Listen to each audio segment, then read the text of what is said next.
एक बड़ी पुरानी कहावत है, कहते हैं अंटी में नहीं है ढेला और देखन चली है मेला। कुछ वैसा ही हाल तुर्की और पाकिस्तान का है। एक तरफ तुर्की भारत से मदद मांग रहा है और दूसरी तरफ भारत के लिए गड्ढा खोद रहा है, जिस पे भारत ने तगड़ा वाला जवाब दिया है।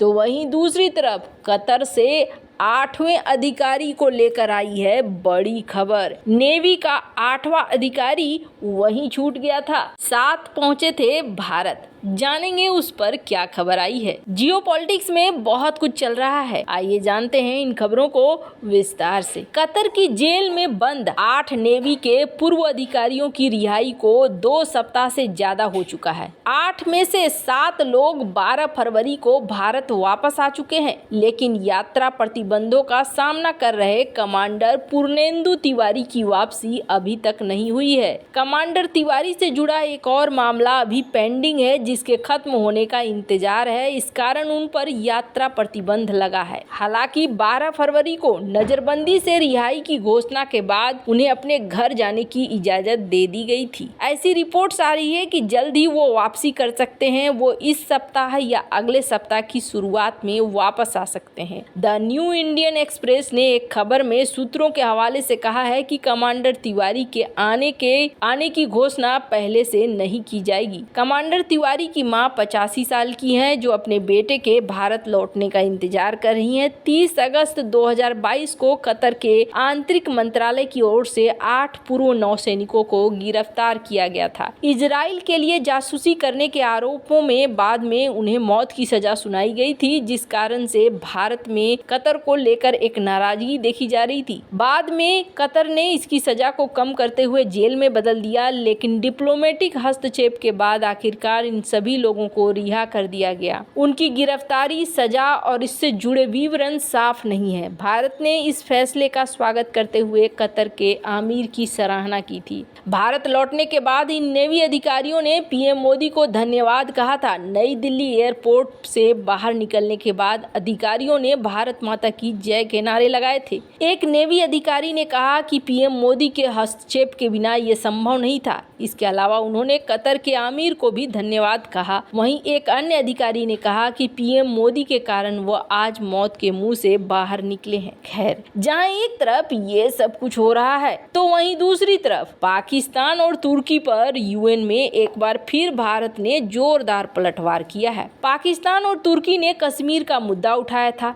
जिसे लेकर भारत ने अपने राइट टू रिप्लाई यानी कि जवाब देने का अधिकार का इस्तेमाल किया। भारत ने करारा जवाब देते हुए कहा कि जिस देश में अल्पसंख्यकों का उत्पीड़न संस्थाएं करती हैं, जिसका मानव अधिकार रिकॉर्ड वास्तव में खराब है, उसे भारत के खिलाफ बयान देने का अधिकार नहीं है। बुधवार को यूएन के 55वें नियमित सत्र के उच्च स्तरीय खंड में प्रथम सचिव अनुपमा सिंह ने पाकिस्तान पर निशाना साधा। उन्होंने कहा कि हम तुर्की की ओर से भारत के आंतरिक मामलों से जुड़े बयान पर खेद व्यक्त करते हैं। उम्मीद है कि वो भविष्य में हमारे आंतरिक मामलों पर अवांछित टिप्पणी करने से बचेगा। ये बहुत खेदजनक है कि परिषद के मंच में एक बार फिर भारत के बारे में खुलेआम झूठे आरोप प्रचारित किए गए। उन्होंने कहा कि पाकिस्तान की ओर से भारत के व्यापक संदर्भों के संबंध में हमने पाया है कि परिषद के मंच का एक बार फिर भारत के खिलाफ स्पष्ट रूप से झूठे आरोप लगाने के लिए दुरुपयोग किया गया, जो बेहद दुर्भाग्यपूर्ण है। उन्होंने कहा कि जम्मू कश्मीर और लद्दाख का संपूर्ण केंद्र शासित प्रदेश भारत का अभिन्न और अविभाज्य हिस्सा है। भारत की प्रतिनिधि ने आगे बोलते हुए कहा कि केंद्र शासित प्रदेश जम्मू और कश्मीर में सामाजिक आर्थिक विकास और सुशासन सुनिश्चित करने के लिए भारत की ओर से संवैधानिक उपाय किए गए हैं। ये भारत का आंतरिक मामला है। पाकिस्तान को भारत के आंतरिक मामले में बोलने का कोई हक नहीं है। आपको बता दें, यहाँ पर सबसे बड़ी चीज पाकिस्तान के ऊपर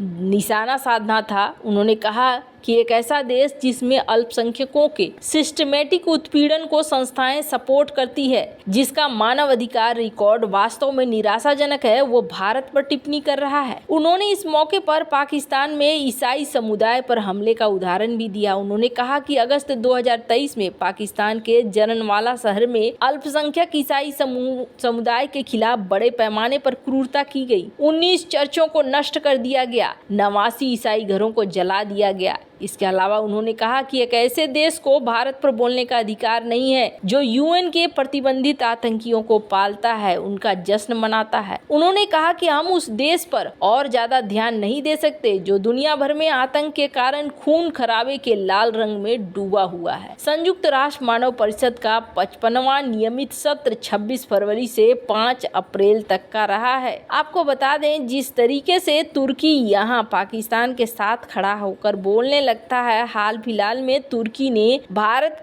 से सहयोग मांगा था पर्यटन के लिए। इस मौके पे डॉक्टर एस जयशंकर की बात याद आ गई। रायसीना डायलॉग में उन्होंने एक बहुत अच्छी बात कही थी। उन्होंने कहा कि भारत को आजादी के तुरंत बाद ही यूएन से कड़वे अनुभव मिले। उन्होंने कहा कि भारत कश्मीर मुद्दे को यूएन में ले जाने का फैसला बड़े पवित्र मन से किया, लेकिन इसका ऐसा नतीजा होगा ये कल्पना से परे था। जयशंकर ने कहा कि यूएन समेत तमाम वैश्विक संस्थाएं हाल के सालों में सभी बड़े मुद्दों पर बहुपक्षीय समाधान खोजने में विफल रहे हैं। उनका कहना है कि खासकर यूएन में सुधार की बहुत जरूरत है, क्योंकि इसकी सदस्यता पिछले कुछ दशकों में 4 गुना बढ़ गई है। उन्होंने कहा कि व्यापार नियमों का उल्लंघन हुआ। कई देशों ने अंतर्राष्ट्रीय व्यवस्था की कीमत पर अपने फायदे में इनका इस्तेमाल किया। आपको बता दें, इन्होंने कहा कि 1947 में कश्मीर मुद्दे को लेकर भारत के यूएन जाने के फैसले का पाकिस्तान ने जियोपॉलिटिकल एजेंडे के तहत दुरुपयोग किया। पाकिस्तान ने इसे एक सीमा विवाद से जोड़ दिया, जिसे भारत एक आंतरिक मामला मानता है। इस घटना ने भारत को यूएन की निष्पक्षता पर सवाल खड़े कर दिए और बहुपक्षवाद के प्रति उसका विश्वास को कम कर दिया। आपको बता दें, जयशंकर ने इस बात को माना कि यूएनएससी में चीन, रूस, अमेरिका, ब्रिटेन और फ्रांस जैसे अस्थायी सदस्यों का वर्चस्व सुधारों के राह को रोक रहा है।